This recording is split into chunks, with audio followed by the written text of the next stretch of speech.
ഈ ഒരു ഫോട്ടോ നിങ്ങൾ എല്ലായിടത്തും ഫേസ്ബുക്കിൽ എല്ലായിടത്തും കണ്ടു കാണും.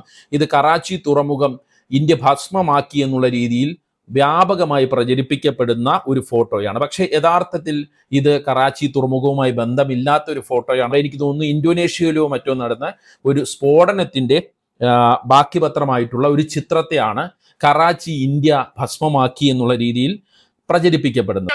28 പേർ ശ്രീനഗറിൽ കുടുങ്ങി. 28 പേരാണ് എന്റെ പുറകിലിരിക്കുന്നത്. ആ 28 പേര് ബസിന്റെ ഉള്ളിലാണോ കുടുങ്ങിയത് അതോ കാശ്മീരിലാണോ കുടുങ്ങിയത്? അവരോട് ചോദിക്കാം. ആരെങ്കിലും കുടുങ്ങിയോ? ഒന്നിനും കുടുങ്ങിയില്ലേ? പാകിസ്ഥാനുമായുള്ള സംഘർഷത്തിന്റെ സാഹചര്യത്തിൽ ശ്രീനഗറിൽ കുറച്ച് മലയാളികൾ കുടുങ്ങി എന്ന് 24 ഒരു വാർത്ത കൊടുത്തു. അവർ തന്നെ, ആ കുടുങ്ങി എന്ന് പറയപ്പെട്ട അവർ തന്നെ വീഡിയോയിൽ വന്ന് ഞങ്ങൾ കുടുങ്ങിയിട്ടില്ല, ഞങ്ങൾ ബസ്സിൻ്റെ അകത്തുണ്ട്, ഞങ്ങൾ എങ്ങും കുടുങ്ങിയിട്ടില്ല എന്ന് പറയുന്ന ഒരു അവസ്ഥ ഒരു മാധ്യമ സ്ഥാപനത്തെ എൻ്റെ ക്രെഡിബിലിറ്റിയെ സംബന്ധിച്ച് വലിയ രീതിയിൽ ചോദ്യങ്ങൾ ഉയരുന്ന ഒരു അവസ്ഥ. ദേശീയ ചാനലുകളും മലയാളം ചാനലുകളും ആവേശമുള്ള ഒരു കായിക മത്സരം റിപ്പോർട്ട് ചെയ്യുന്നത് പോലെയാണ് യുദ്ധമുഖത്തെ കാര്യങ്ങൾ റിപ്പോർട്ട് ചെയ്യുന്നത്. എനിക്ക് തോന്നുന്നു ന്യൂസ് മലയാളം എന്ന് പറയുന്ന ചാനൽ മാത്രമാണ് ഇതിൽ ഭേദം എന്ന് തോന്നുന്നു.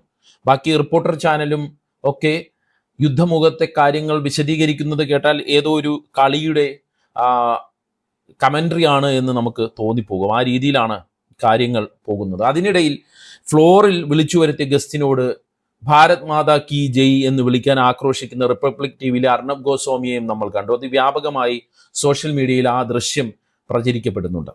ഇങ്ങനെ വല്ലാത്തൊരു അവസ്ഥയിലാണ് നമ്മുടെ രാജ്യമുള്ളത്. ഒരു ഭാഗത്ത് പാകിസ്ഥാനിൽ നിന്നുള്ള പ്രകോപനങ്ങൾ ഉണ്ട്, അതിന് ഇന്ത്യ തിരിച്ചടി കൊടുക്കുന്നുണ്ട്. നമ്മൾ നമ്മുടെ രാജ്യത്തിനൊപ്പം നിൽക്കണം, അതെല്ലാം ശരി തന്നെയാണ്. പക്ഷേ ഈ വ്യാജ വാർത്തകൾ യുദ്ധത്തിനെ പ്രോത്സാഹിപ്പിക്കുന്ന അല്ലെങ്കിൽ യുദ്ധം വേണം എന്ന രീതിയിലുള്ള വാദിക്കുന്ന കാര്യങ്ങൾ അതെല്ലാം വരുന്നത് വളരെ വേദനാജനകമായിട്ടുള്ള കാര്യങ്ങളാണ്